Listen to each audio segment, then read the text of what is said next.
What's up, everyone? Welcome to what I'm sure is to be a Frankenstein of a video edit.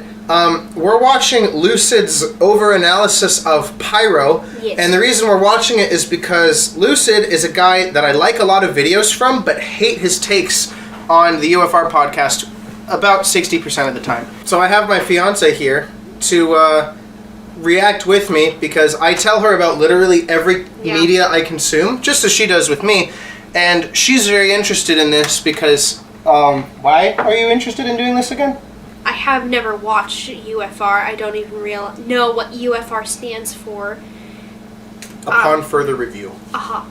So, I hear all these things, and they go against basically everything that a person with a well-formed conscience and or mind would ever say.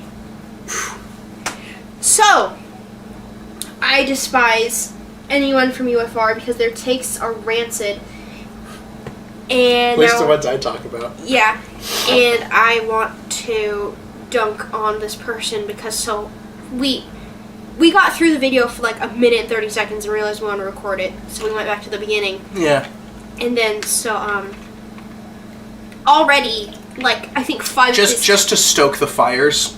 Explain your position on Sniper as a medic main. I'm a medic main, and he's my most played class, and so I get really frustrated by soldiers, pyros, scouts most of all, because scouts are mean. But if I walk somewhere and I drop dead, I actively thank the sniper because he's doing his job. If I'm walking somewhere and all of a sudden it zooms in to the sniper across the map, I will actively congratulate him for his shot because he was doing his job and I was in his way. That's literally it. That's what makes her this total anomaly in the game because nobody I know ever does that. And I'm not paying her to say this. We have recordings of her doing this as far back as, August? So, when you started playing? So, probably. I mean, I have to upload them still, but yeah, she just does this because she understands the roles each class has in making the game flow well, and she barely ever rages at anything that happens to her, least of all to snipers, weirdly enough. She rages more at a spy than a sniper. Oh yeah, but I'll play 2 Fort a lot. I don't play sniper. I do him for fun because he's my second most played class, and I only play him on 2 Fort because sometimes I just want to literally not think and just play one of the easiest maps ever. And so I will just snipe people left and right, and so I'll dominate a sniper, and then once he gets me back finally, I'll clap. Be like, finally, yes, good, thank you. Because I don't want to just... You actually got a cheat. You actually got your first accusation of being a cheater in a casual server the other day. Yeah. That was really funny. I've gotten better, but only on 2 Fort. On any other maps, I wouldn't be a viable sniper at all. I like medic. Anyways, we're not talking about medic or sniper. We're talking about Pyro because Lucid is talking about Pyro, and I'm eager to see what he thinks because it's the video starts off with his comparison being of intrinsically competitive sport, which he, for all I've known him to be, seems to be actively against the nature of. So I'm interested to see where this goes simply from the nature of him using the poker comparison, which I don't have a problem with, I just find it amusing. A jack is a symbol of eternal misfortune. In poker, a pair of jacks is the 4th best hand you can be dealt. A statistically strong hand, to be sure. It would be illogical to fold these jacks at the beginning of a run-out. And yet, many poker players will still fold this hand anyways. Because even if the jacks are good, there's always a strong chance your opponent has something better. Am I allowed to fold pocket jacks blind versus blind? Alvin, tell me. No. This is the curse of the jack. a fate where the unfortunate victim is forever doomed to a status of almost good enough. In video games, the curse has taken a new form, the jack of all trades. This is an archetype that often gets cast aside in favor of the potential of something better. Think Mario in Smash Bros. Or the pea shooter in Plants vs. Zombies. No matter how well-rounded the jack is, there's always something better just around the corner. This simple design archetype is what's led so many games to including the jack in their roster. This has nothing to do with the substance of this video.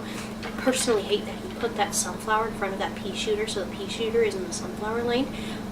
Oh my gosh, there's another.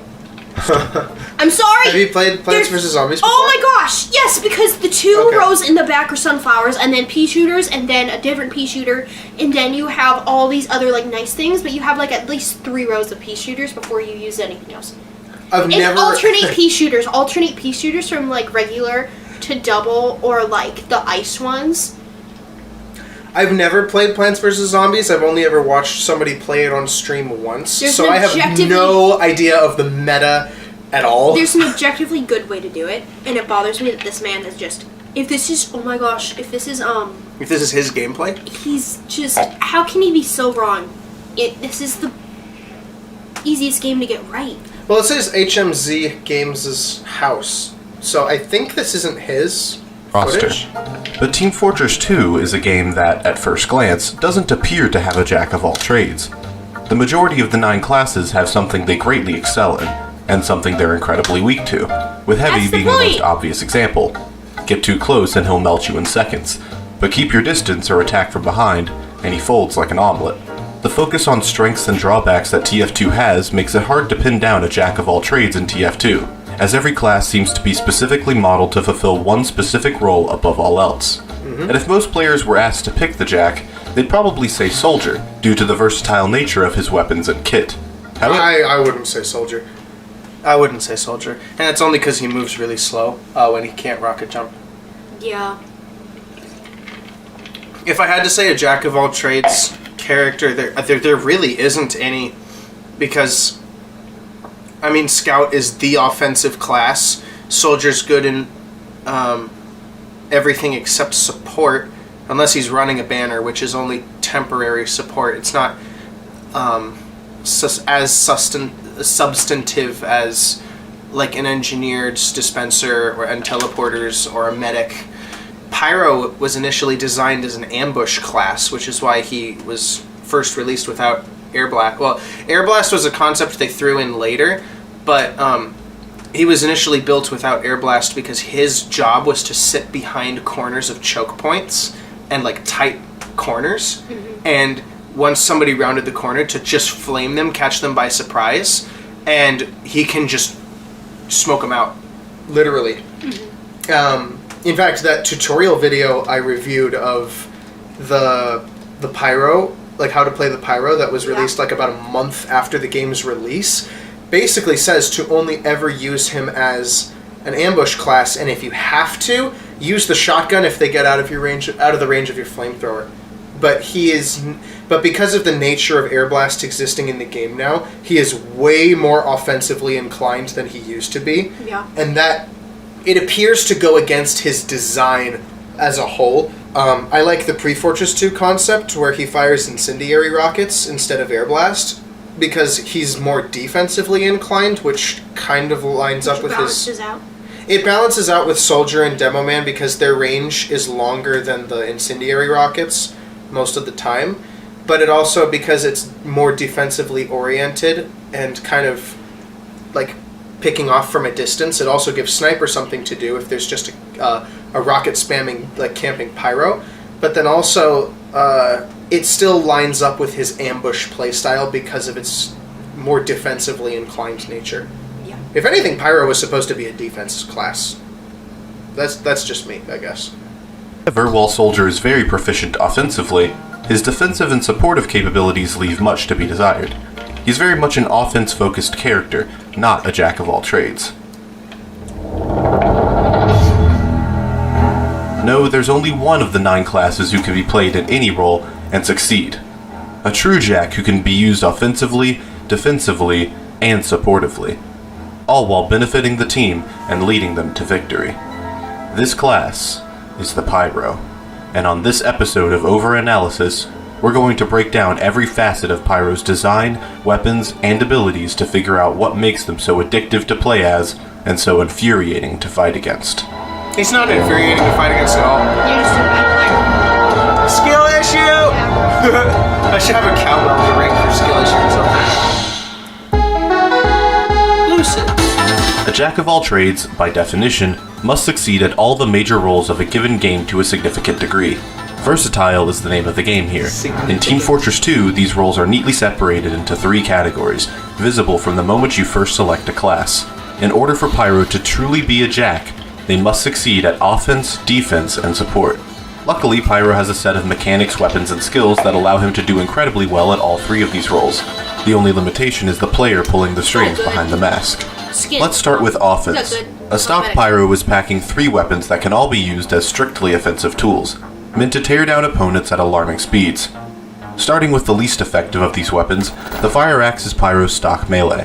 While many stock melees are borderline useless for their class, Spy and Engineer excluded, Pyro's Fire Axe can actually have a small amount of utility as a tool to finish off enemies that are on low health. Since Pyro already works in close range by nature, he'll often be close enough to targets to get a hit off with his melee weapon, something other classes couldn't accomplish without taking a great risk. This isn't a situation that will occur too often, but it's still a use case the Fire Axe has that gives it an important role in Pyro's kit. Yeah. At least, that's how it was So many likely spies in intended to this be. thing. Sorry. Unfortunately, like most other stock melees, this niche role would get majorly outclassed by many of the unlockable weapons that could be placed in the same slot. These other weapons offer the Pyro much more utility and versatility in many more situations, but we'll discuss I still that like later. the stock Fire Axe. I need to get like 1 Fire Axe kill. Do you think I can do it? Get a random crit. From a visual design perspective, Hey, the use of no, a fire wait a minute. That's your That problem. wasn't the Fire Axe being bad. You whiffed the shot. I need to get like Look at 1 this, look at this, Fire hold on. Axe kill. Do you think I can do it? Man! I tried. Okay, he hit him. had him in front of He him. hit him, but he died because the pill does 100 damage, and he was already low on health. To go in with that low health, That's just dumb. that was that was ridiculously stupid. And then you have the audacity to say that the Fire Axe is bad. No, you were Well, my using the brother- wrong tool for the job you knew you were supposed to be trying to accomplish. My You brother, sh- it is not that the action is bad. You are bad. It is. He's just bad. He should have just been using the flamethrower like a regular human being. He was being too gimmicky because he needed a clip. From a visual design perspective, the use of a Fire Axe as Pyro's melee weapon of choice is intriguing. In real life, firefighters use fire axes to break down obstacles in order to save people or reach safety. This reality would suggest that the axe might be a more supportive tool, able to protect the Pyro and allow him and his team to escape danger, somehow. However, in TF2, the Pyro doesn't use the Fire Axe for this at all. In fact, he uses it Yeah, no entirely duh. offensively. Though this might seem like a contradiction in the design, it's important to No. remember that the Fire Axe is used supportively in real life by firefighters. It's just he uses the Fire Axe because it has fire in the name and it's the most convenient tool to give to a pyromaniac. Yeah. I mean, what's he gonna use? A crowbar? Like Gordon Freeman crowbar or huh? Except Freeman. Gordon Freeman. what would be a different like type of melee weapon that a pyro? I mean, the Pre-Fortress 2 Pyro has Like a bat? a branding iron, but that's not. I don't know. That design didn't stick as much. Since Pyro is in fact the opposite of a firefighter, it actually makes a lot of sense that he would use a fire axe opposite to how a firefighter would, Oh, okay, as an yeah, so he offensive says what tool he said, meant to okay. break helmets and sever limbs. Next up is the shotgun, Pyro's secondary weapon, which unfortunately also manages to make the already niche fire axe even more redundant. Cons, I The can't shotgun's vary main it. use is for finishing off low health targets using burst damage, same as the fire axe. But while the fire axe does 65 damage on a hit at incredibly close range, the shotgun offers a much more versatile spread of damage at mid to short range, making it much more widely applicable in a variety Versatile. of different I don't know situations. if I use that word. I would just say It also bullet. does 90 damage at Just max bullets. ramp up, eclipsing the 65 damage of the fire axe. Basically, the shotgun makes the already niche fire axe almost entirely useless, even without the existence of unlockable weapons. What a sad state.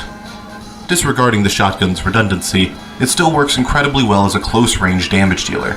This is especially true Melee- in matchups where melee the slow weapons are always damage gonna of be there Pyro's as a last primary resort. simply isn't enough, such as in fights with other Pyros, for instance. Pyro's suit offers a natural resistance to fire-based attacks, so in matchups against an opposing Pyro, having a shotgun can offer a decisive advantage to make the previously even fight incredibly one-sided. The Pyro's stock melee and secondary weapons are fairly generic, all things considered, but that's by design. You see, the Pyro's other weapons are intentionally uninteresting, mere appetizers to the main course of Pyro's loadout, his magnum opus, the Flamethrower.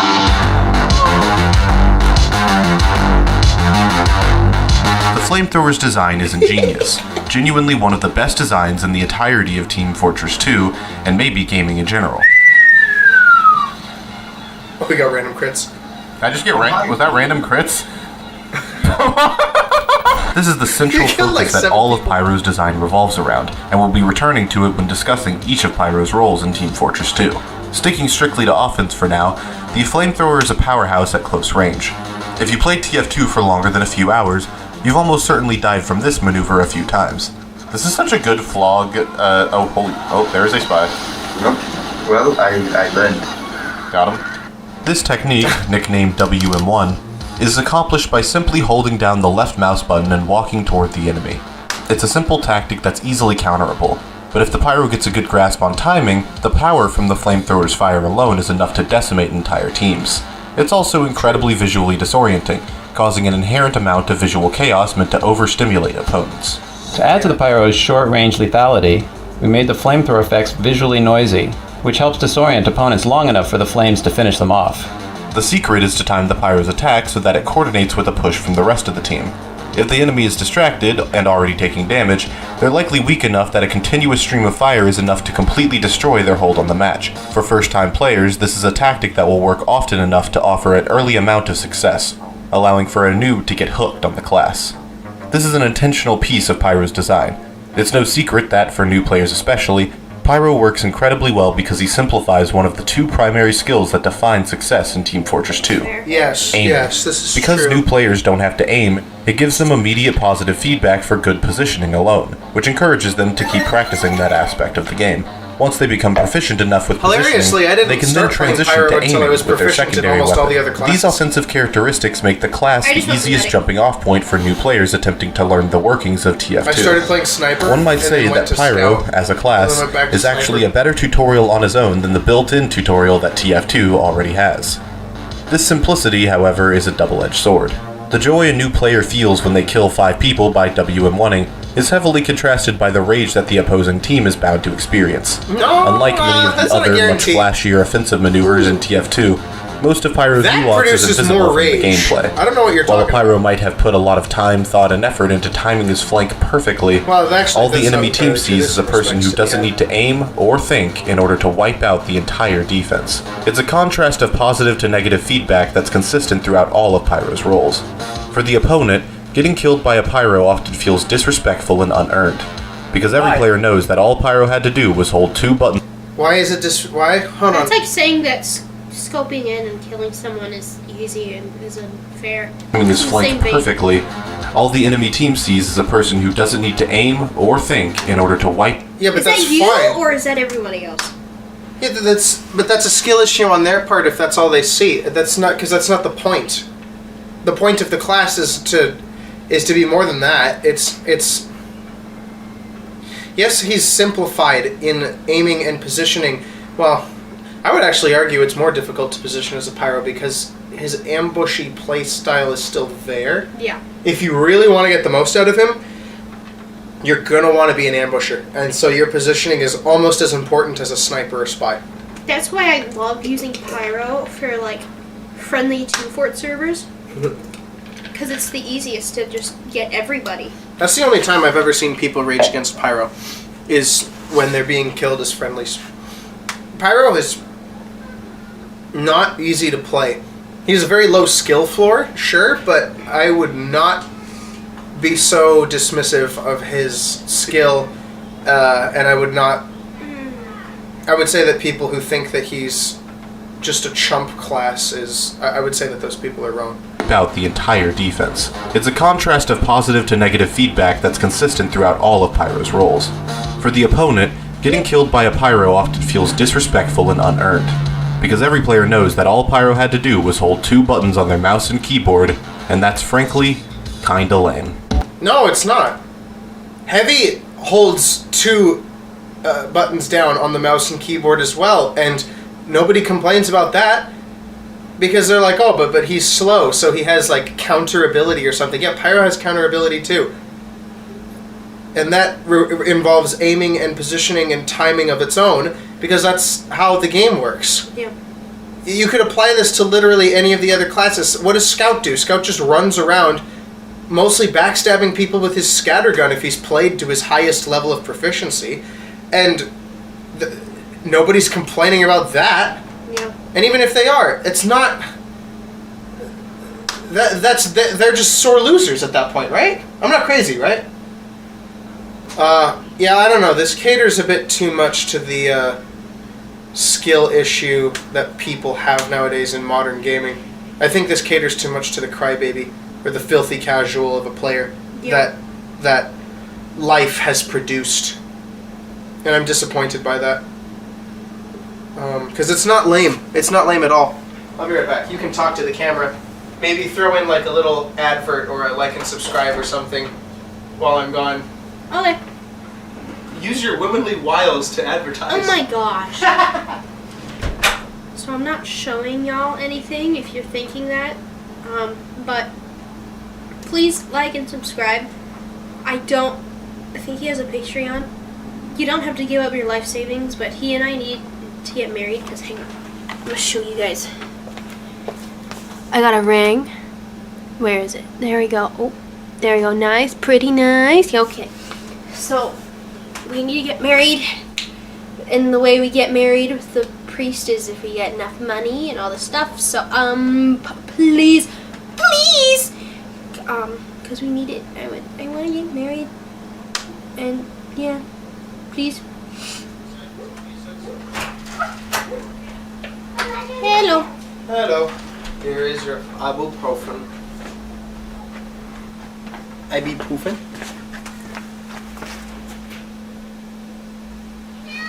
Yeah. You're very welcome. Shall we continue? Mm-hmm. All right. What did you say? You'll find out later. Despite the initial effectiveness of the WM1 playstyle, it was deliberately designed with a fatal flaw that will cripple it if it's used too flippantly. The Pyro is designed to be the best short-range combat class, aimed at encouraging players to adopt an ambush style of play.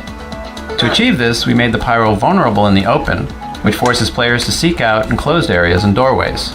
This means that, as with every other class, Pyro's offensive effectiveness is largely based in how well he utilizes his environment. A Pyro running down an enemy team out in the open will result in them getting mercilessly gunned down.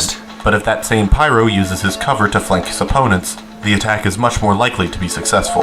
This inherent weakness to being in open spaces is what balances Pyro, the limiting factor that prevents him from being too good, even at short range when he's in his element.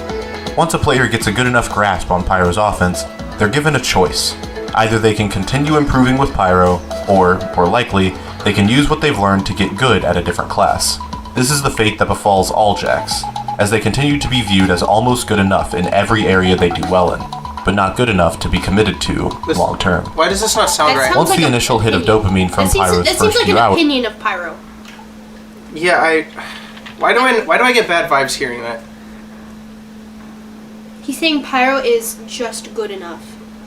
Instead of, like, his own actual class. He's putting Pyro on a lower level than all the other ones.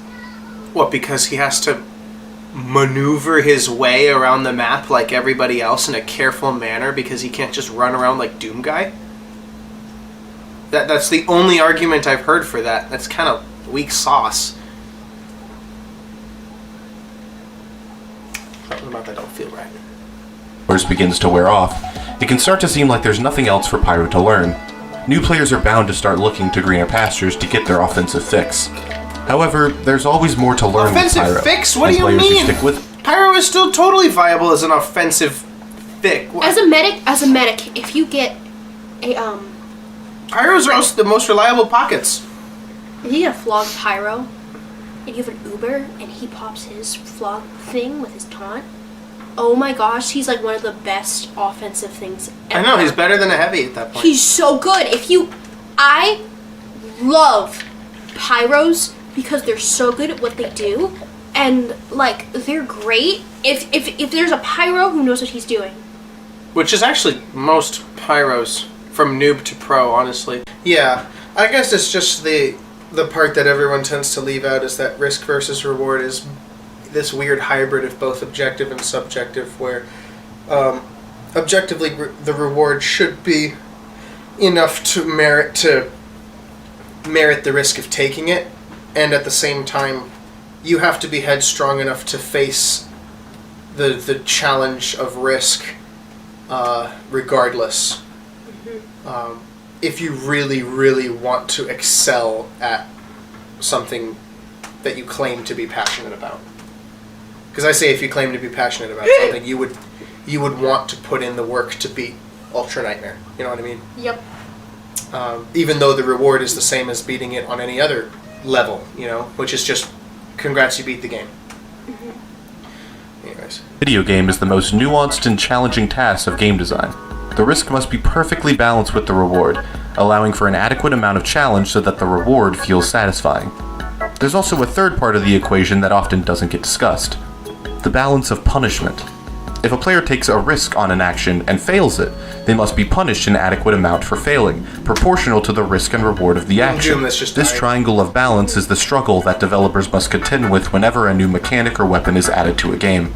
In 2008, when Airblast was added to Team Fortress 2, it had to strike the sweet spot in the triangle of balance. It needed to give Pyro an adequate amount of risk to ensure it's not too easy to pull off, a good reward for performing it successfully, and an appropriate punishment for failure. Implementing this into a game during development would already be difficult enough, but Valve had to find a way to implement Airblast into a game that already had an active player base and a developing meta. Designing a tool that wouldn't be too overpowered, yet still useful, was a test of ingenuity for the TF2 devs, and one they would pass with flying colors. True, because the punishment for failing Airblast is Airblast, like most other mechanics in TF2, is a tool that's easy to learn, yet difficult to master. By simply right-clicking while the flamethrower is out, the Pyro releases a wall of compressed air strong enough to knock back any projectile that's in its range. If the reflected projectile manages to hit someone, it does mini-crit damage to them. The defensive implications of this are massive, allowing for Pyro to protect his team against two of the most dominant offensive threats in the game, Soldier and Demo Man. Both of these classes do massive area of effect damage, and can wipe out entire teams if they're good enough. Before Pyro had Airblast, they were able to attack him at mid-range with little to no counterplay, as Pyro would have to switch to his shotgun to even have a chance at dealing with them. Now both of the explosive classes would have to respect Pyro much more, as he could fire back at them and kill them almost instantly if they were too careless with their explosives. This is hugely important for Pyro as a class, as it gave him an alternative role as a frontline defender.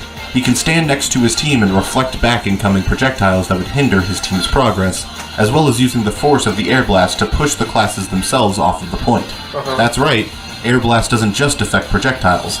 It also allows Pyro to manipulate the positions of the attacking team with the simple click of a mouse. This alone offers Pyro numerous strategies that he didn't have before, both offensively and defensively. He can push classes against walls for easy shotgun or melee damage, reflect projectiles from engineer sentries, or push players off the map and watch their ragdoll fly down the cliff. Great. These were all capabilities that offered major reward for players who get better at Pyro's Airblast. However, this reward didn't come without risk. The speed projectiles fly at in TF2 meant that Pyro had to be constantly ready to airblast at all times, sometimes even airblasting preemptively if the attack was too fast to react to normally.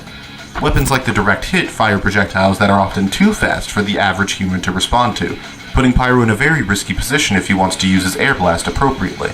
And if he fails to hit the short window of time required to reflect the projectile, he's met with a direct shot from the projectile he's forced to reflect. An appropriate punishment for missing a relatively easy input. The Airblast, from a design perspective, is one of TF2's most solid mechanics, turning Pyro from a one-note offensive specialist to a versatile class who can play a role on offense and defense equally as effectively. Yes. But the Airblast wasn't just a defensive tool. It also allowed the Pyro to drop the psychopathic mask he'd been hiding behind, and enter his true form, the Pybro. On May 21st, 2009, Pyro's Airblast was buffed to allow him to extinguish teammates who were on fire. This was a change that cemented Pyro as a class that could also play a supportive role on his team, in addition to the offensive and defensive capabilities Pyro already had.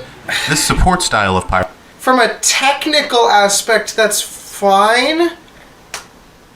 It's weak, but it's fine. I thought that when he said jack of all trades, it would be Something more substantive, like a banner for soldier. not even that, but like not 50% offense, 30% defense, 20% support. I thought it would be third. Yeah, that's how he made it seem in the first part of the video. And actually, I'd say it was even worse. It's more like 70, 15, 15. Yeah, I had to think. Because with Airblast, it's used so much more offensively. Yeah. Or a hybrid of offense and defense. So, oh gosh. Airblast extinguishes teammates on fire and restores 20 health to yourself, which makes it sound more like a support to yourself than it is to your team, because it keeps you alive longer. Mm-hmm. And it just, because it doesn't exactly do anything for your teammate other than take away the chip damage, but they're still at low health. So they're still, susceptible to a stray rocket ending their lives, right? Yeah. There's a half hour left in this video, so there better, 20 minutes, so there better be something more substantive than he can extinguish teammates. Gosh, I'm really hoping there's something better than that. Pyro is often called Pybro, and is an entire subversion of what the class represents in the eyes of many people. You see, in many parts of the TF2 community, Pyro is regarded as the most hated class in the entire game.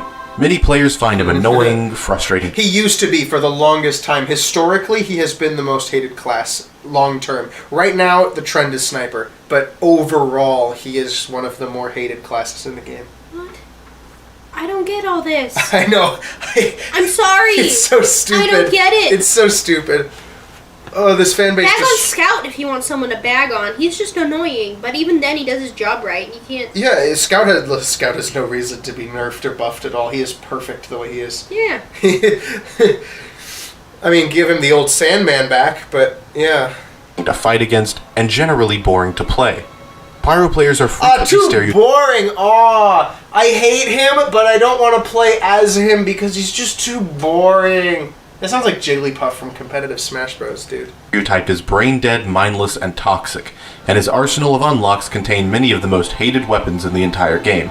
A fact we will once again get to later. The unfortunate reality is that Pyro's lack of definite personality, as well as his pick-up-and-play nature, have turned him into an object of mockery and ridicule in the eyes of the general community. This negative perception hasn't been helped by how he managed to beat the Meat versus Match vote several years ago, receiving a much-needed update at the expense of the Heavy, a much more well-liked class in the eyes of the community. Long story short, people hate Pyro. Luckily, he's been given the tools to overcome this negative perception, turning from the maligned Pyro into the appreciated Pybro. Pybro is a supportive inclined take on the base Pyro class. Though it's often characterized by a specific set of unlocks, this subclass is based much more around a specific mentality that you have to have in order to be a more supportive Pyro. Rather than strictly attacking the enemy or defending the team, the Pybro is meant to bolster the abilities of his team. The main way he does this is by protecting them from threats they would otherwise have to take care of themselves. Like what? For instance, if a teammate is set on fire and would like to put it out, normally they'd have to go find a health pack or a medic in order to heal themselves. However, if there's a Pybro on the team, they no longer have to worry about halting their attack to go find health. Is he describing this as exclusively Pybro-iness?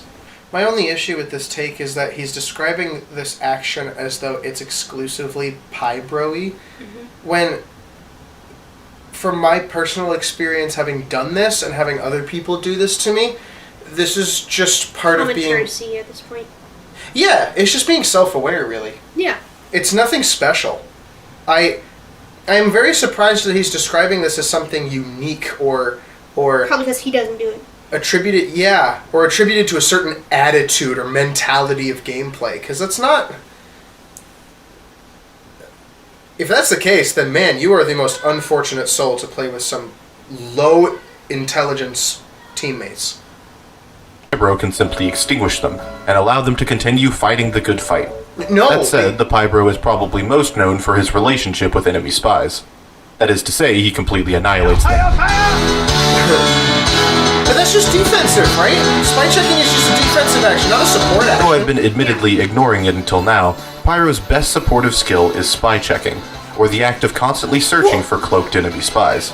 Because Pyro doesn't have to aim as much as other classes do, he can spread his fire rapidly around corners and hidey holes in order to catch spies and exterminate It's them. defensive. His ability to do this is what makes him such a significant supportive force.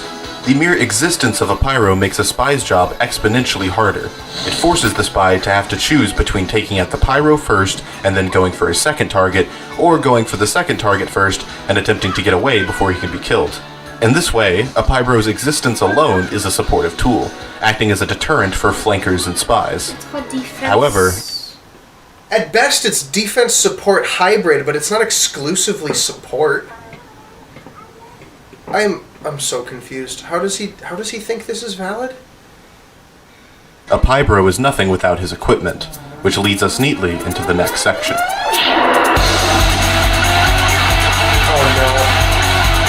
While Pyro's base design and stock weapons already make him an excellent jack of all trades, the versatility of the class is truly exemplified through Pyro's unlockable weapons. Pyro, with no exaggeration, has the most varied spread of unlocks between all 9 classes. While some classes like Demoman have weapons that switch their gameplay style entirely, and other classes like Heavy have unlocks that don't change their gameplay significantly at all, the Pyro has an incredibly wide spectrum of what each of his weapons allow him to do. There's such a variety, in fact, that I think each of them deserves at least a little bit of the spotlight in this overanalysis of Pyro's design. So, in an effort to live up to this series' name, I would like to discuss every single unlockable weapon Pyro can equip.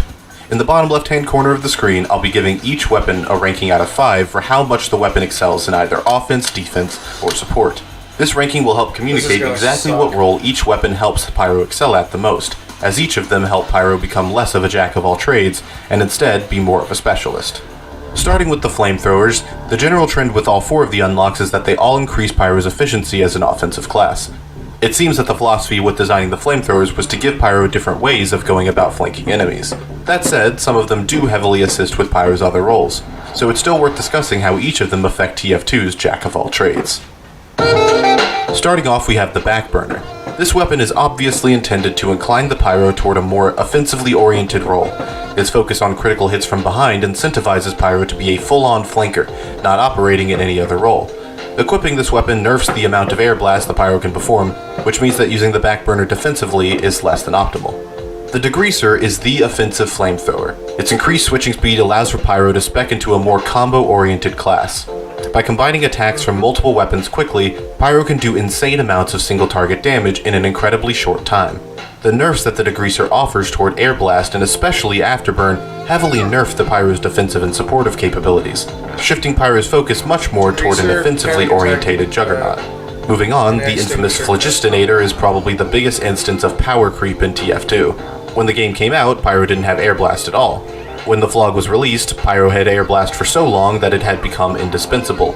So now, Pyro without Airblast needed a meter-based super attack to compensate for how underpowered he is without Airblast. This aforementioned lack of Airblast makes Pyro almost useless defensively and supportively.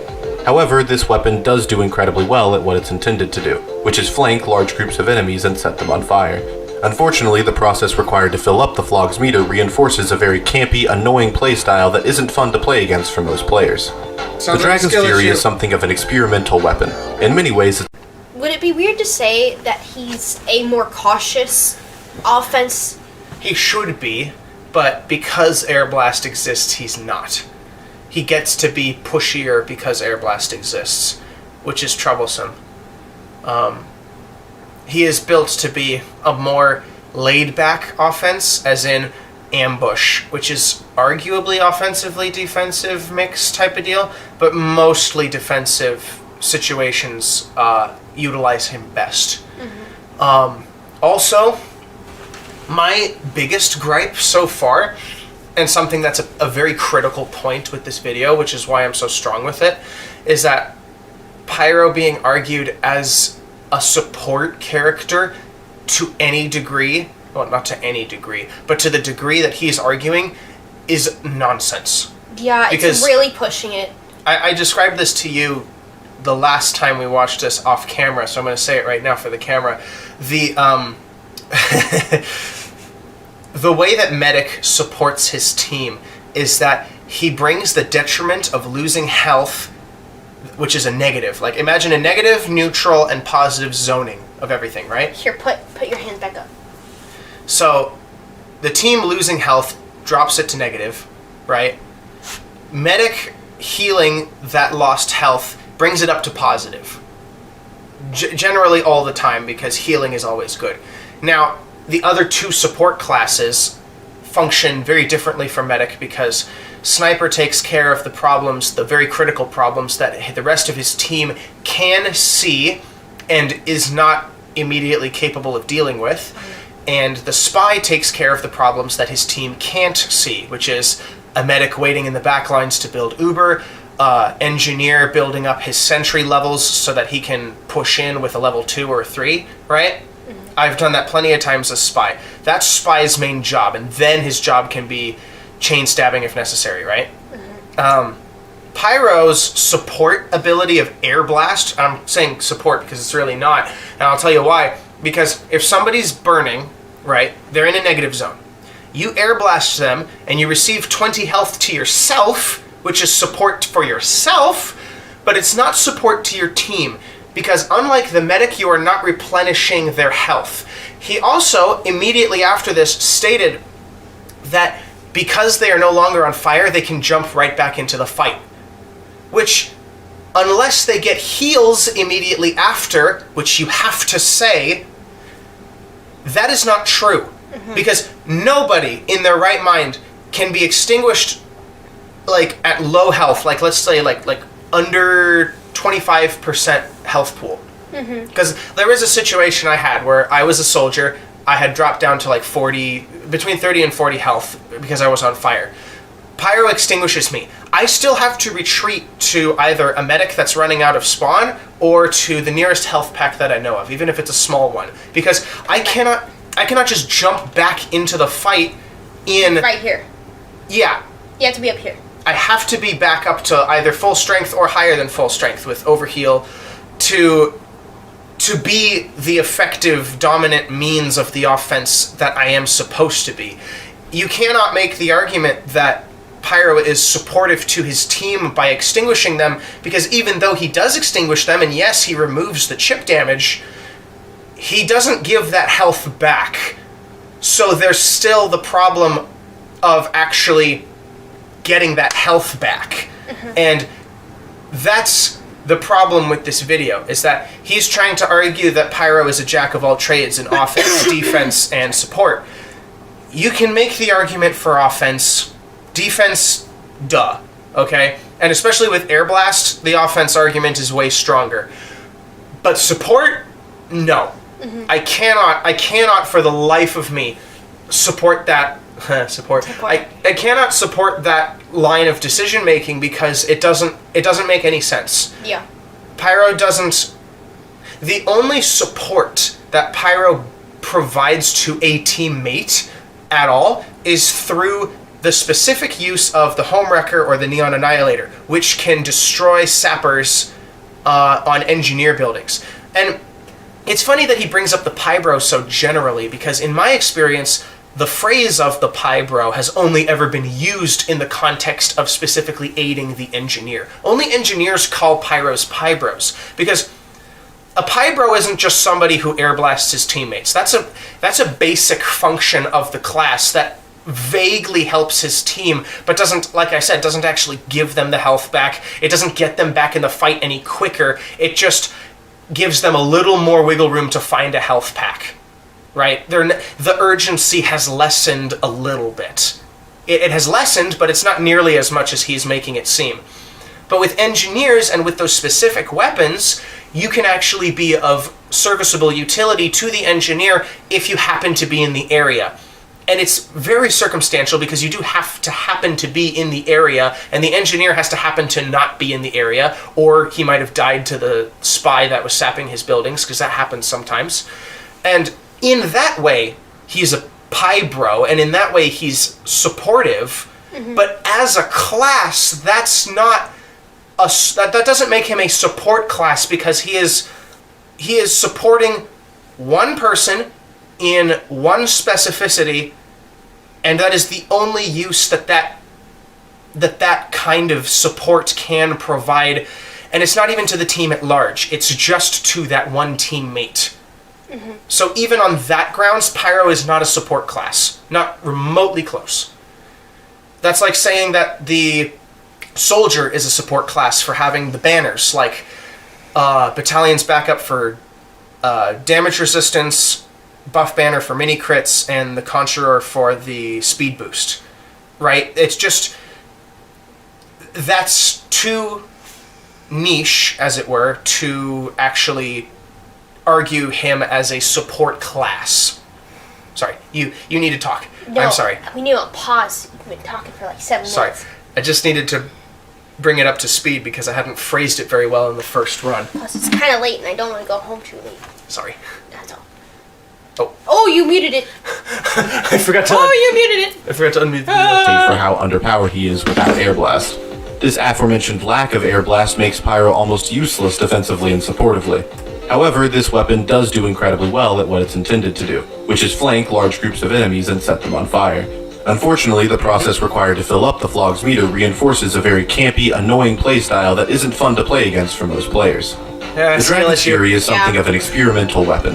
In many ways, it's the opposite of the Phlogistinator. While the Flog focused on large, slow-paced, multi-target damage, the Dragon's Fury excels at quick, focused, single-target damage.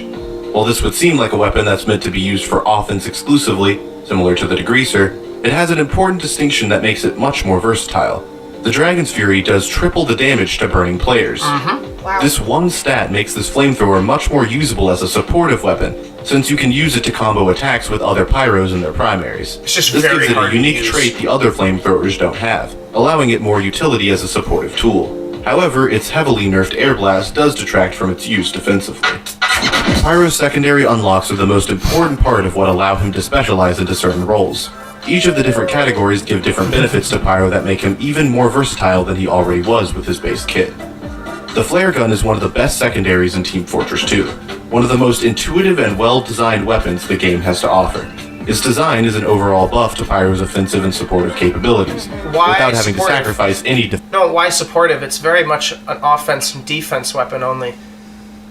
Its main shtick is that it crits burning players. How does From that a very far away. I guess that's his point. That it's a... Oh, so it's the range that makes it supportive. Yeah. Because you can help people from far away by using it, so I guess that's what he means by support. Because in that sense, it's kind of like sniping, right? Yeah. Or firing a rocket or a pill into... I guess I can see that. I wouldn't rank it nearly that high on support, but, I mean... that does make sense, yeah. defensive output at all. Starting with the offensive part, the flare gun is a weapon that fires a small flaming projectile that does 30 damage on hit. However, if the opponent is on fire, then the flare does a critical hit, resulting in 90 total damage done to the target. This one small change opens up a massive amount of options for Pyro's single target damage output. If the flare target's burst damage is combined with fire from the Flamethrower, it can do enough damage to kill light classes incredibly quickly. This combo, often referred to as a flare punch, makes Pyro an even more deadly close-range damage dealer. That's really fun. On top of that, the range the flare gun provides means that it's Mostly 'cause it possible for gets him people to mad. use it as a supportive weapon.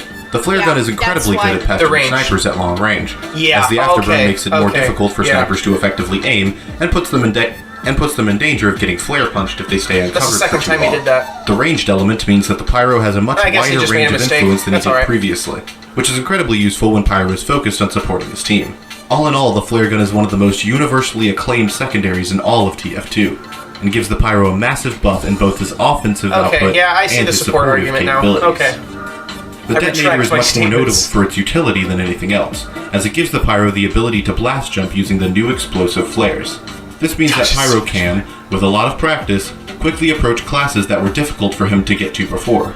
The ability to blast jump can also heavily improve Pyro's ability to ambush other enemies, as he can now jump least he onto them admits from it. places he couldn't get to before. Yeah. The drawback to this is that the detonator has lower base damage and only does a mini crit on burning players as opposed to the full critical hit the OG flare gun I say that's does. a The lower worthwhile overall drawback. damage this flare gun does compared to the original makes it slightly worse offensively, as it can't combo light classes nearly as effectively without adding support from other weapons. However, I do think this weapon is just as good supportively as the original flare gun. Yes. Since the damage is counterbalanced by its new explosive capabilities, allowing the Pyro to do... Play through is so weird that I'm having a hard time watching it. You can tell he's very new to the detonator. I Not even that, but it's so hard to watch. It hurts my eyes. Oh. How so? The way he's edited it. Okay. Edited it. Right, Makes it very difficult to watch. I like the detonator because you can right-click and blow it up midair. It's super he's fun. Speeding it up, and I guess that's what's making it so difficult. The footage is sped up? Yeah. Oh. Long-range burst damage to multiple enemies at once. This can be useful on the points of Payload or King of the Hill maps, where large clusters of enemies is a fairly common occurrence. Plus, the lessened damage doesn't significantly hinder the detonator's ability to target snipers. So, yeah. In fact, the knockback caused by the detonator will end up hindering their aim even more than before. It's probably closer to The reserve shooter is an alternative to the shotgun that allows Pyro to combine his Airblast with a shotgun pellet in order to do mini-crits. Since it's got nerfed to the ground with Jungle Inferno, it essentially serves as a less accurate and overall worse flare gun. Not particularly useful unless the Pyro can't manage to hit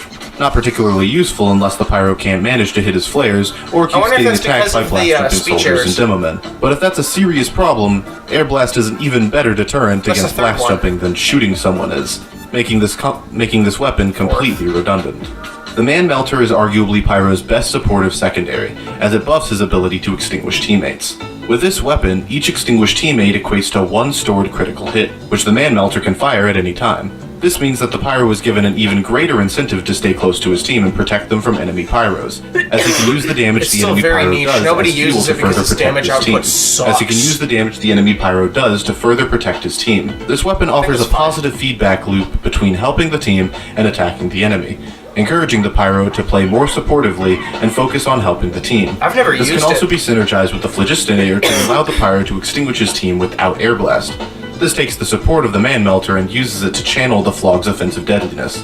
The two main drawbacks to the Man Melter are that it's only effective if the enemy team has a Pyro, which isn't always the case, and that the projectile it fires doesn't feel super consistent to hit. The Scorch Shot is one of the most hated weapons in all of TF2. While the flare gun gives the Pyro situational coverage at long range, the Scorch Shot ramps this up to 11 and rewards the Pyro significantly more for spam firing at the enemy team. Its damage penalty is its only real downside, but it's barely even applicable when the weapon often hits opponents twice anyways, resulting in a mini-crit on a single hit. In short, it's a stupid weapon that's kind of OP for how effective it is at pestering enemies at long range. When combined with the flaws, this is... You really have to coordinate with your team to get around it, just like anything else. It's really... I never think the Scorch Shot is that bad. Especially because the explosion of it only deals a mini crit to you if you're burning. It's the afterburn time that takes forever. It's like 10 seconds. I like how his name is Humuhumunukunukuapua. I'm so glad I could say that all the way through. That's weird. You know that fish, right? No. That's a fish? That's a fish! That's a fish? That's a fish! I'm gonna show you. I'll throw it up on the screen. I'm gonna show you. That's a fish? It's a fish! It's a Hawaiian fish. Hence the long name. And the apostrophe, I assume. Look, I don't even have to type it all the way through. Well, it looks like a meme fish. There's a running joke in UFR that certain weapons in TF2 are Reddit weapons, where it's just to be made video essays out of. That is a Reddit fish. Yeah, no, it's the... It looks so derpy. It looks like a meme fish. It's an Octonauts. That is funny. Sorry, I was like, oh, the fish. Absolutely ridiculous. The Panic Attack is a stock shotgun side grade that's built around quick, decisive kills in exchange for a greater reliance on accuracy and precision. For Pyro, it's essentially a less support-based shotgun, since it's not nearly as good at chip damage in the mid to long range. Other than that, it's probably the least standout weapon in Pyro's entire kit, just a simple shift in the stats that barely changes Pyro's playstyle. The Thermal Thruster may be Pyro's most unique secondary. It gives Pyro massive mobility and the ability to get in and out of situations very easily without much difficulty. This allows him to ambush better, making him a more chaotic offensive threat. If the sniper doesn't know he's coming, he's dead. Takes off makes it a bit predictable and easy to counter. I think the jetpack's best trait is that it allows for Pyro to quickly switch from different parts of the battlefield. Yeah. And of course, giving him an he did that so that he could get to the second charge of it. So he can show more footage of using it more. it's just a little too short of time to speed it up. It's only like 2 seconds, so. Opportunity to escape danger. The thermal thruster is the only secondary Pyro has that, in my opinion, makes the Pyro better in each of the 3 roles near equally. The ultimate jack-of-all-trades tool for the jack-of-all-trades class. Faster. The gas passer Briefly. just sucks. Moving on to the melee weapons. Okay, that's really funny. It's very useful in man versus machine, but its only use right now is that it makes players wet, and now the Neon Annihilator can crit them. But that kind of combo is so difficult to hit already because Pyros should never be that close to people anyway. So it's basically useless. It's more useless than the Man Melter. Most of these give Pyro a new ability or utility. said the The name general wrong the philosophy first time I behind said these it. designs The what? is to make the I said class the fish better at name handling specific situations, wrong the first such as time I dealing said with it. spies or doing even more damage to low-health enemies. Starting with that last one, the Extinguisher is my personal favorite of Pyro's melee weapons. It gives Pyro one final flashy Yeah, it's ender really to his fast, aforementioned jeez. combo Pyro Just let the subclass. footage run. On top of that, the speedy getaway that a successful kill gets is similar to that of the Big Earner, in that it allows Pyro to either escape to safety I love or go the back in and Extinguisher. kill more targets. It's This great. makes Pyro an excellent defensive threat, both on and off the point, and also makes him more When he crits an unpredictable enemy as on a fire? force. This Oh, is you all on the should have had condition, your though, Pyro that the mask Pyro on is for good this. enough to... Oh yeah! He was Pyro for Halloween last year. I should just wear it for the rest of the video. It's not exactly it, but it's what we had. My With sister. the hair, it looks so stupid. I love it. It's so cool. It's great. to use the Extinguisher effectively. If not, it provides no benefit to the Pyro, something that This can't should be be said the for thumbnail. several of Pyro's other You melee looking straight options. into the thing. With With like, a mane of hair. yeah. And you're just looking at me like... That is a thumbnail shot, yes. You don't have to keep it on the whole time. But it's not that bad. No, a spider web got caught. There's a little cobweb inside of there that got caught in my throat. Actually, now that I think about it, the Extinguisher just looks like this with the barbed wire wrapped on it.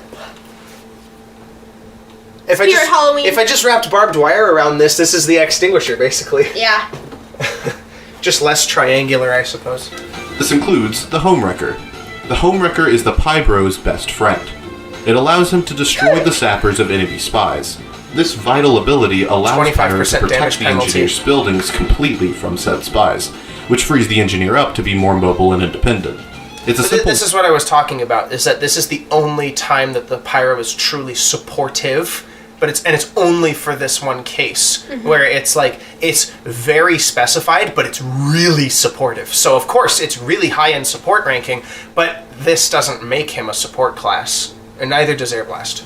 simple weapon in its execution, and is an incredible help to any defense that's reliant on the engineer's sentries to stay alive by further complicating an enemy 100% spy's job. damage against enemy The buildings. ultimate support tool for Pybros to cling to as they fall asleep at night.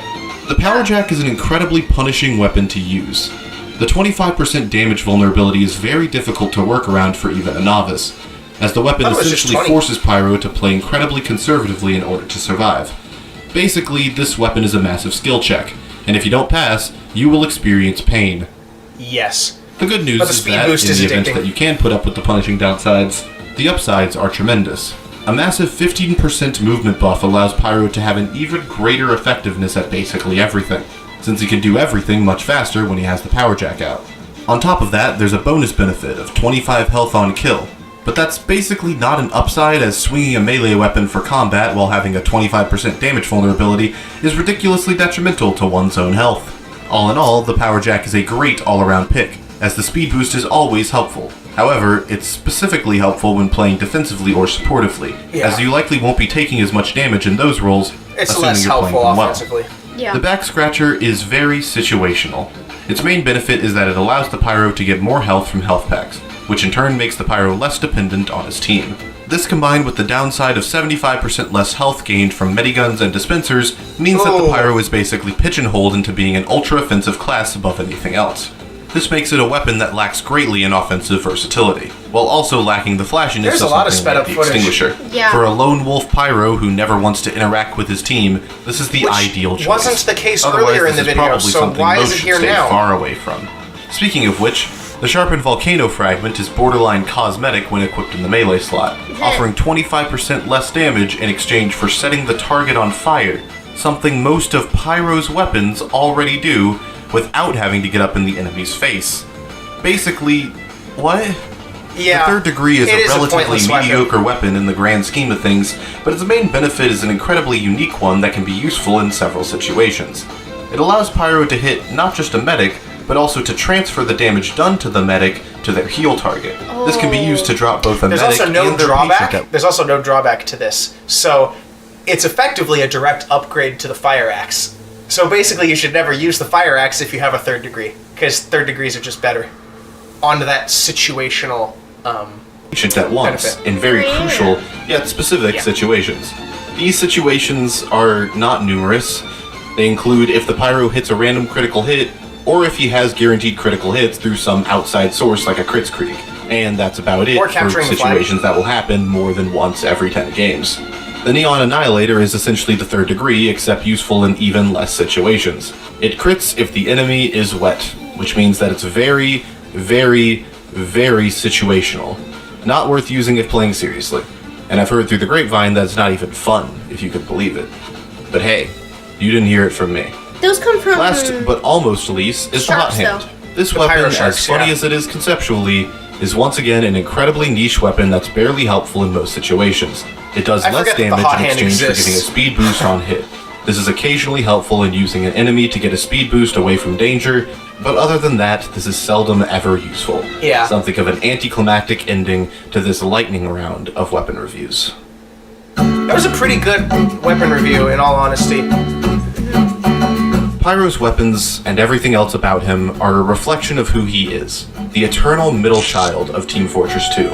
Every unlock, every design choice, every facet of Pyro's design is positioned so he's able to be the ultimate jack of all trades. He has the ability to defend against spies, invalidate explosive classes, flank and kill entire teams, all inside a single kit. While other classes are able to do multiple jobs, such as Soldier supporting through his banners, or Engineer playing offense with the Gunslinger, the Pyro is the only class who's able to perform competently at basically any situation TF2 can throw at him. He excels at short range. I don't know. He's not. He makes it seem like the other classes are inherently bad just because they have different roles.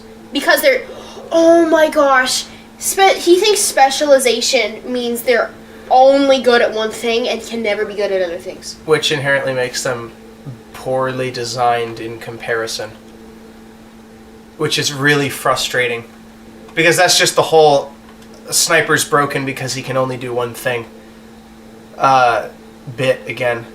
It's weird. I've never much enjoyed the variety that certain classes can bring. I've never been a fan of Soldier having banners in general because it's too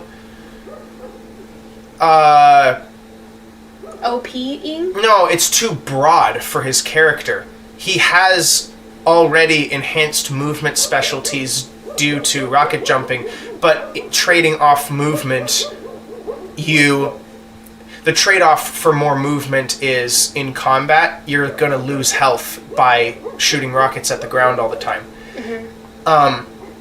Banners are basically just a replacement for the shotgun that most high-level soldiers never use anyways. So, for high-level soldiers, that's never really an issue.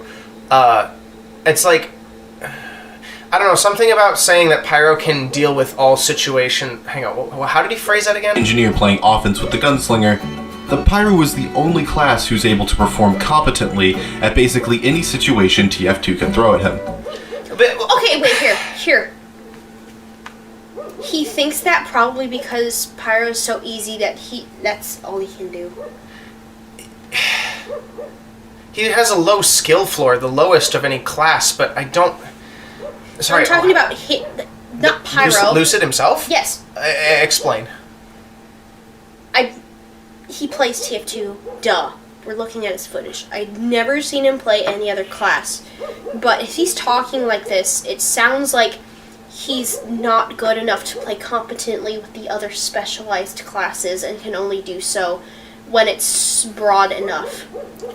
Wouldn't that encourage him to complain more about the fact that he can't perform competently under certain situations? I mean, everyone complains that you can't perform competently in a situation where Sniper has the benefit of distance, which is also a thing that Pyro only has the saving for with his flare guns, just like Soldier can fire rockets at him. But, like, he'll still complain about that, so it's not every situation. I don't know. I don't think that Pyro can... Pyro's not competent in every situation. Not in the slightest. He has his vulnerabilities in almost every situation, and it is entirely dependent on how the enemy is positioned and how you are positioned with your team. And it still comes down to just needing to play the game. At the end of the day, you still need to play the game to make a judgment for a specific situation. I don't think Pyro functions very well in a lot of situations. Mostly where he is not capable of his benefit as an ambush class. When his ability to ambush people is taken away, he suffers tremendously. Because at that point he's forced to be in very offensive positions, and he is far easier to take out than Demo Man, who has the same health pool but more effective weapons, or Scout, sometimes, because Scout can confuse people wildly on his speed. I don't know. Pyro, and speaking as a Sniper player, there are times when Pyro is by far the easiest target to take out just because he can wind up in the wrong place at the wrong time by nature of not sticking to his job.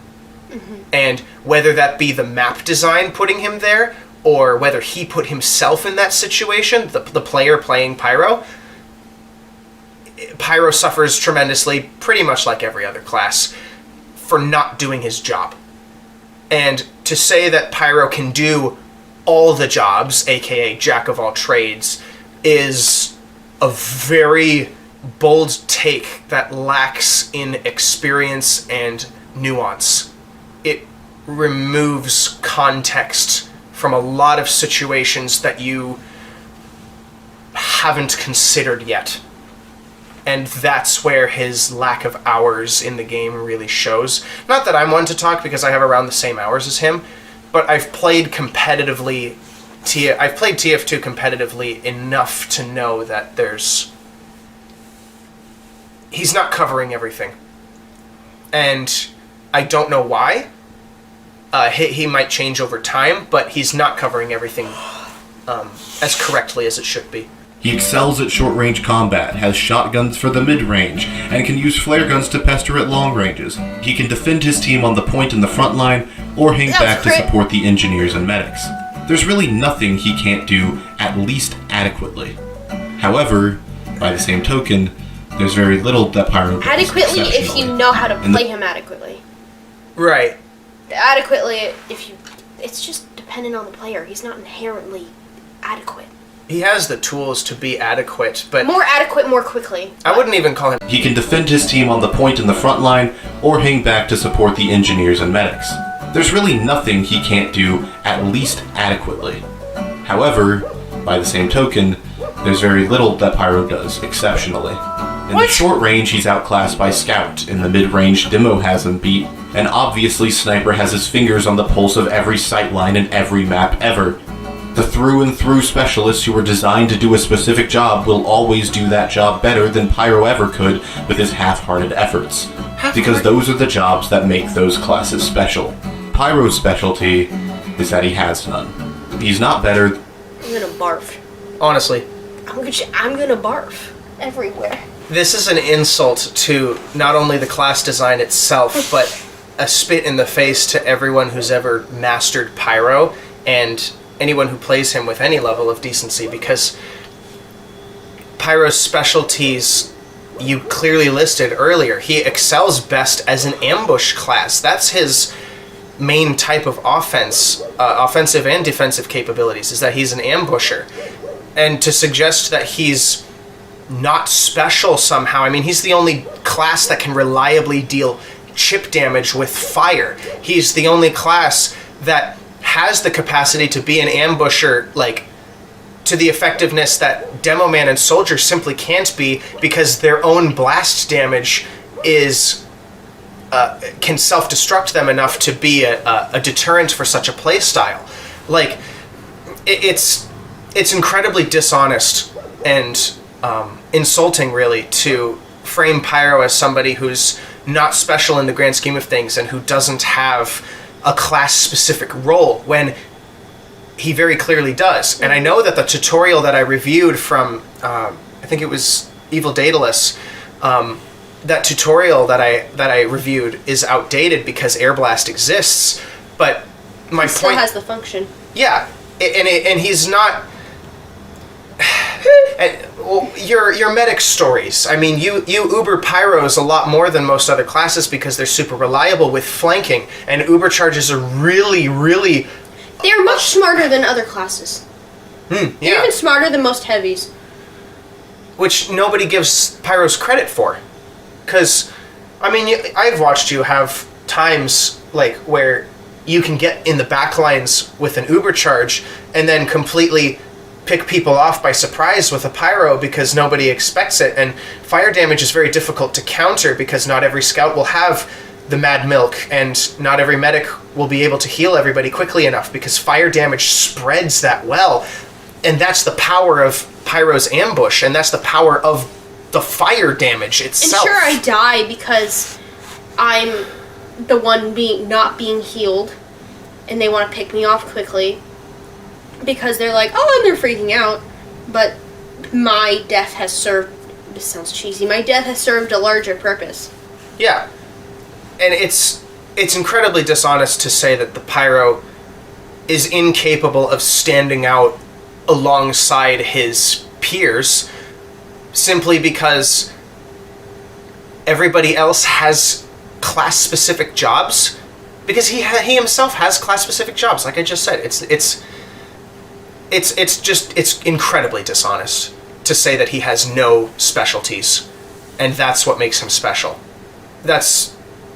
Now, as someone who spent a lot of time on Pyro, that's an insult. Than the other classes at any one thing, but he's the only class who's able to do everything. The ultimate jack of all trades, the middle child of Team Fortress 2. Thank you for watching this over-analysis. Alright, I guess that's it then. So, final thoughts on the video at large. I have a thought in my head and I don't know how to get it out.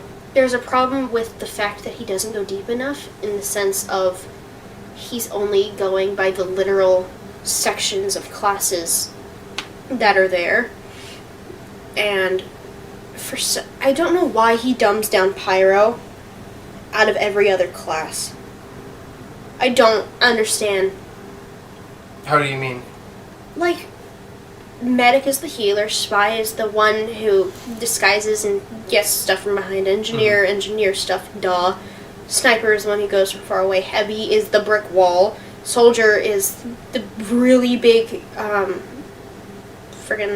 damage dealer. And Demo Man. Demo Man, more far away, but because Soldier has to be closer with his rockets to deal the most amount of damage. Yeah. Plus, Demo Man is a little more defensively capable than Soldier because of sticky bombs. Yeah. And Scout obviously is in your face. Scout's in your face and is inherently really quick. And Pyro? Pyro goes from behind and is the chaos dealer. So I don't understand why he picks him to and do if not this behind, then analysis from the for. side. I don't understand why he does this analysis for him. Like, he could pick any other class and dumb them down. Sure, Pyro has a lot of capabilities, but that's because he's the ambush class. It's funny because he calls it an over-analysis, but you're calling it a dumbed down. Yeah. Are you saying that as in, like, the sense of the spirit of the class, or the literal function? Like, how do you think he's dumbing him down in an over-analysis video? Because he went through, obviously, all the weapons and how they're useful at short, medium, and long range and stuff like that. The substance of the class. The substance, okay. Essence is probably a better word. Can you elaborate on that a little bit? It's the whole essence versus Essentialism versus... Nominalism. There we go. The isness versus the literal physicalness of a thing. The essence of a pyro is to ambush. The essence of a medic is to heal. Mm-hmm. The essence of a sniper is to shoot from very far away and deal heavy damage to really one person at a time. And I'm gathering those people because of that thumbnail right there. Yeah. The essence of a spy is to be stealthy. The essence of a heavy is to be the rock. The target. Yeah. Almost the target, but The one who can take it. That's why he has such a high health meter? Meter? Yeah. I don't know what people call it. But, They call it a few different things. Okay. But, like, sure, a pyro can do a lot of things, but that doesn't mean he has no higher purpose. Yeah. That doesn't mean he can't be exceptional at a thing, because each class is made to be exceptional as a thing. They're not just there to be good at everything, but not great at something. Mm-hmm. And people will argue that the developers, said in the developer commentary, we designed Pyro with the notion of him being the easiest class to pick up, because that is true. He is the easiest class to pick up. He is the class designed best for beginners. He has the lowest skill floor because you can just hold the mouse down and move around and you can light things on fire. That's very easy to do. And when you master Pyro, you realize more about his purpose. I honestly wonder if it's due to the flare guns and their range that kind of voids the idea of his original purpose in people's minds. Because once you give Pyro the ability to be offensively capable and at long range like that, you really start it's to... like feminism. What? It's like feminism. How do you mean? Sorry. No, I'm fine. Please elaborate. The essence of a woman is to nurture and care for and to be submissive to a good man, her husband. And to have children. And to have children, take care of those children, be the heart of the home. Mm-hmm. Once you give them the ability to vote, not even the ability, the right to vote, when you put them to work, when you... give them all the abilities that a man has. Then the substance is taken away, and not even the substance is taken away, the perception of the substance is changed, and now everyone has to be a jack of all trades, master of none. At least that's the perception, right? Mm-hmm. Because the truth is that there is a purpose and there is a specialty that is often ignored because people say it's more fun to play in all these other ways that Pyro can be played as, but it's not the most useful for the design of the game. Yeah, yes, my original thought for my life, I'm really fine with where I am now, and I don't bring this up to be like, look where you're taking me. No. My original thought was, okay, even as a Catholic, when I was post last guy, post really big confession, all of that before you, in that 5-month stretch, I was like, okay, I'm going to go to college, I'm going to become this professor, I want to do all these things, I want to be this teacher. And that would have been the equivalent of being the Pyro who does everything. Mm-hmm. And now, I'm like, okay, I'm gonna make the sourdough. I want to learn how to can stuff because I hit the food system, which is a whole different thing. I want to wear the dresses. I want to do my makeup. I want to get married. I want to have a lot of kids. And all of these things, and that's the equivalent of leaning into his intended strength, which is ambush. Yes. And he still excels more at ambushing than almost any other class, because to use heavy as an ambusher, for example, is really difficult because of how slow he is. It takes a lot of time to get in the proper position. Too much time almost all of the time. Same with Soldier and Demo Man. Same with Scout, because he moves too fast to be an ambusher. And he doesn't have enough ammo, so that's why Pyro is perfect. Mm-hmm. And so, just because you can doesn't mean you should. Yeah. That's literally it. Not saying that you shouldn't put out a person on fire. That's like a little side quest. But that's not his main That's not his main duties. purpose. Yeah. Yeah. Just because you can doesn't mean you should too. Also, it is a good mentality, even though it flies in the face of modern gaming idealism, ideals, which is to just have fun and play the way you want because you want to have fun, ignoring the purpose of the game, which is to complete the objective. And people can complain all they want about what the developers said the objective of the game was, but as long as there is an objective to complete in a game, the objective is to complete that objective. If a class or character inherently has an objective for what they're made to do, everything that they have at their disposal is supposed to go towards that goal. It can be in different ways, but I do not care. As long as you get the job done that you're supposed to get done, you're cool. It's like the medic having a crossbow. That's a very interesting way of getting his job done, but it gets his job done. Which also, it's funny too, because the crossbow flies in the face of his original design too, because now he can not only heal at long range, technically, but do damage at long range too. Crit crossbows are scary. And it's like, it's cool to have that, but you would never intentionally go off, I would never intentionally choose someone to hit over, oh my gosh, this person needs my help.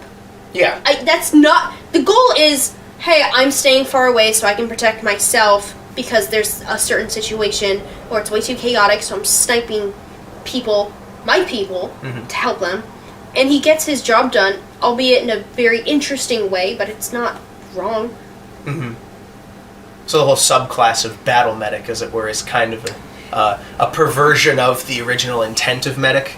Well, battle medic is what I want to be, but I guess I'm more leaning into the regular medic.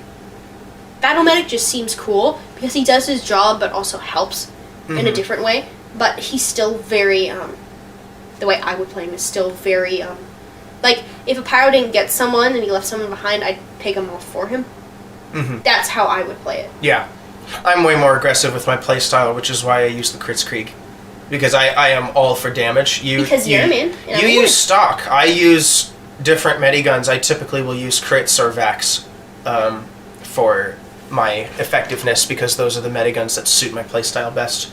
Same with why I pick certain weapons with, sniper, for example. The classic is the worst rifle, but it's, for some reason, it's the most comfortable rifle to use. I can't explain it. I think it's just my experience with Pre-Fortress 2 just bleeding in. Anyways, moral of the story, this was a well-made video editing-wise. Just the final point sucked. Yeah. It's wrong on its face objectively, truthfully. It's just not well constructed. Other than that, I mean, the weapon review was good. The idealism of the video is fine. It just concludes at a poorly constructed point. Yeah. And that is really unfortunate because there's a lot of effort and passion put into this video, you can tell. So, it sucks that he has such a bad take. Anyways, thanks for watching. You'll probably see us next time when there's something that significant to critique. So, I don't know, anything you want to say at the end? Don't get triggered by feminism, that's your problem. Don't even say, that's not my lady, that's not, shut up. It's a comparison to prove the point. Because it's all connected. It literally is. It literally is. Yeah. Like how food is supposed to nurture you and nourish you instead of tasting good just because it can doesn't mean it should. Yeah. Sorry. Eat your vegetables, kids. Yes. Eat good food. Eat sourdough. Eat eggs. Eat more eggs than what people say you should. And always, because I have to say this to annoy him if he ever watches this, play to win. Above all else. I play to help other people win because I'm the medic. That's still playing to win. Okay, good. As far as your class role is helping people win is concerned, yeah, that's winning. Yeah. I guess technically then, as long as your metagun is activated, you're always winning. Okay, well, No, I know. If the card is rolling back, you're on offense, you're losing. But like, get on the card. Anyways, bye.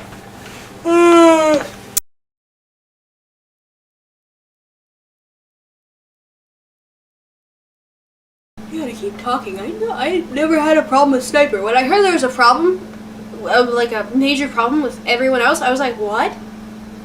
Huh? I swear, he's just doing his job. If you get hit, that's your problem. The whole point is that he scopes in and kills people from a distance. That is literally what a sniper does. What do you think he's supposed to do? What does sniper mean?